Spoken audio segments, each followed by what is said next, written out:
Subscribe now and press the bell icon. Never miss an update. जय श्री राधे कृष्णा। दोस्तों, आपने शनिदेव के बारे में तो सुना ही होगा। शनि देवता जो है वो न्याय के प्रतीक हैं। जो भी अन्याय करता है, जो भी अत्याचार करता है, उसको शनिदेव अपने हाथों से खुद दंड देते हैं।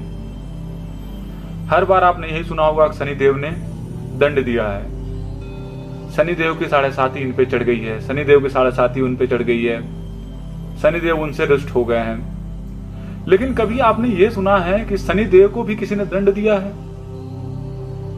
जी हाँ दोस्तों, आप सही सुन रहे हैं। क्या आपने कभी ऐसा सुना कि शनिदेव भी किसी के दंड के पात्र बने हों?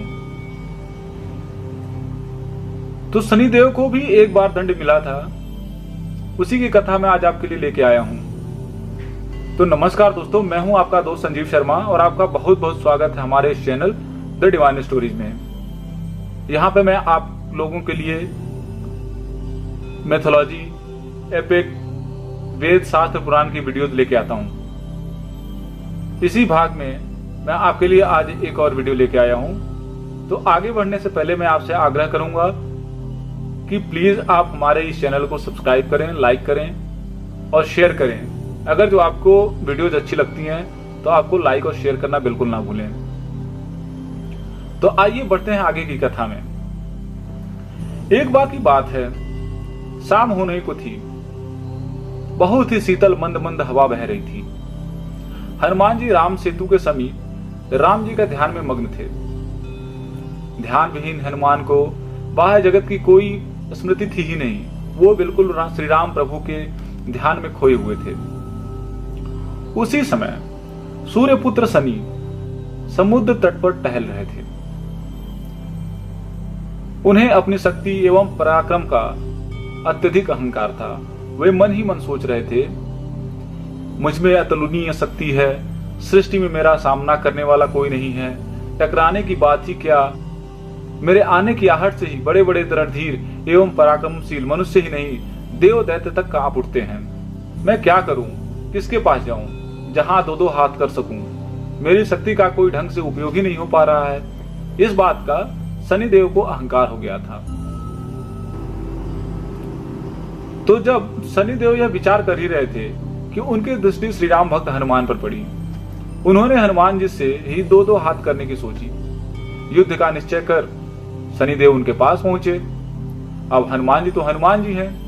हनुमान जी के समीप पहुंचकर अत्यधिक उद्दंडता का परिचय देते हुए शनिदेव ने कहा, हे बंदर, मैं महाशक्तिशाली शनि तुम्हारे सम्मुख उपस्थित हूं। मैं तुमसे युद्ध करना चाहता हूं। अपना फालतू का पाखंड त्याग कर खड़े हो जाओ और मुझसे युद्ध करो। तिरस्कार करने वाली अत्यंत कड़वी वाणी सुनकर भी भक्तराज हनुमान ने अपने नेत्र खोले और बड़ी ही शालीनता से एवं शांति से पूछा, महाराज आप कौन हैं और यहाँ पधारने का आपका उद्देश्य क्या है? शनि ने अहंकार पूर्वक कहा, मैं परम तेजस्वी सूर्य का परम पराक्रमी पुत्र शनि हूँ। जगत मेरा नाम सुनते ही कांप उठता है। मैंने तुम्हारे बल पौरुष की कितनी गाथाएं सुनी हैं, इसलिए मैं तुम्हारी शक्ति की परीक्षा करना चाहता हूँ। सावधान हो जाओ, मैं तुम्हारी राशि पर आ रहा हूँ। हनुमान जी ने अत्यंत विनम्रता पूर्वक कहा, शनिदेव, मैं काफी थका हुआ हूँ और अपने प्रभु का ध्यान कर रहा हूँ। इसमें व्यवधान मत डालिए। कृपा पूर्वक अन्यत्र चले जाइए और हमें अपना पूजा करने दीजिए। तब घमंड से भरे शनिदेव ने कहा, मैं कहीं जाकर लौटना नहीं चाहता और जहां जाता हूं वहां अपना प्रभाव तो स्थापित कर ही देता हूं। हनुमान जी ने बार बार प्रार्थना की कि देव, मैं थका हुआ हूं, युद्ध करने की शक्ति मुझ में नहीं है। मुझे अपने भगवान श्री राम का स्मरण करने दीजिए। आप यहाँ से जाकर किसी और वीर को ढूंढ लीजिए। मेरे भजन ध्यान का समय हो गया, कृपया इसमें विघ्न मत डालिए। तब शनिदेव फिर से बोले, कायरता तुम्हें शोभा नहीं देता। घमंड से भरी शनि ने हनुमान की अवमानना के साथ व्यंग पूर्वक तीक्ष्ण स्वर में कहा, तुम्हारी स्थिति देखकर मुझे तुम पर दया तो आ रही है, किंतु युद्ध तो तुमसे मैं करूंगा ही करूंगा। इतना ही नहीं, शनि ने हनुमान का हाथ पकड़ लिया और उन्हें युद्ध के लिए ललकारने लगे। हनुमान जी ने उनका हाथ झटक दिया और छुड़ा लिया। सनी ने पुनः उनका हाथ पकड़ लिया और युद्ध के लिए खींचने लगे। आप मानेंगे नहीं, धीरे से, कहते हुए हनुमान जी ने अपने पूंछ बढ़ाकर सनी को उसमें लपेटना शुरू कर दिया। सनी ने अपने को छुड़ाने का भरसक प्रयास किया। उनका अहंकार, शक्ति एवं पराक्रम व्यर्थ सिद्ध होने लगा। वे असहाय होकर बंधन की पीड़ा से छटपटा रहे थे। अब राम सेतु की परिक्रमा का समय हो गया था। हनुमान उठे और दौड़ते हुए सेतु की परिक्रमा करने लगे। शनिदेव की संपूर्ण शक्ति से भी उनका बंधन शिथिल न हो सका। हनुमान की विशाल पूंछ दौड़ने से वानर भालुओं द्वारा रखे गए पत्थरों पर टकरा रही थी। बीरबल हनुमान जानबूझकर भी अपनी पूंछ पत्थरों पर पटक देते थे। अब शनिदेव की दशा बहुत ही दयनीय हो गई थी। पत्थरों पर पटके जाने से उनका शरीर रक्त से लथपथ हो गया था। उनकी पीड़ा की सीमा न थी और उग्र वेग से हनुमान की परिक्रमा में कहीं विराम नहीं दिख रहा था। पीड़ा से व्याकुल शनिदेव अब बहुत ही दुखी स्वर में प्रार्थना करने लगे। हे करुणामय भक्तराज, मुझ पर दया कीजिए।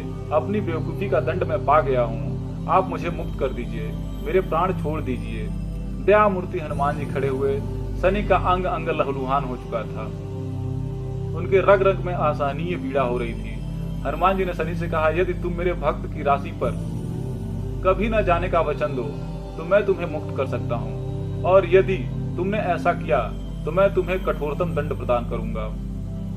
बीरबल, निश्चय ही मैं आपके भक्त की राशि पे कभी नहीं जाऊंगा, ऐसा शनिदेव ने उन्हें वादा किया। पीड़ा से छटपटाते हुए शनि ने अत्यंत आतुरता से प्रार्थना की, अब आप कृपा करके मुझे शीघ्र ही बंधन मुक्त कर दीजिए। भक्तवर हनुमान ने शनिदेव को छोड़ दिया।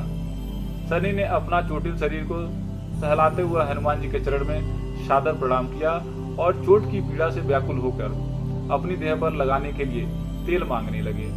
तब उन्हें जो तेल हनुमान जी ने प्रदान किया उसे वे संतुष्ट होकर आशीष देते हैं और कहते हैं कि आज से जो भी मुझे तेल अर्पित करेगा, तेल मुझे प्रदान करेगा, मैं उस पर अत्यंत खुश रहूंगा और उसके सभी मनोकामनाओं को पूर्ण करूंगा तथा वह मेरे दंड के भागी नहीं होंगे।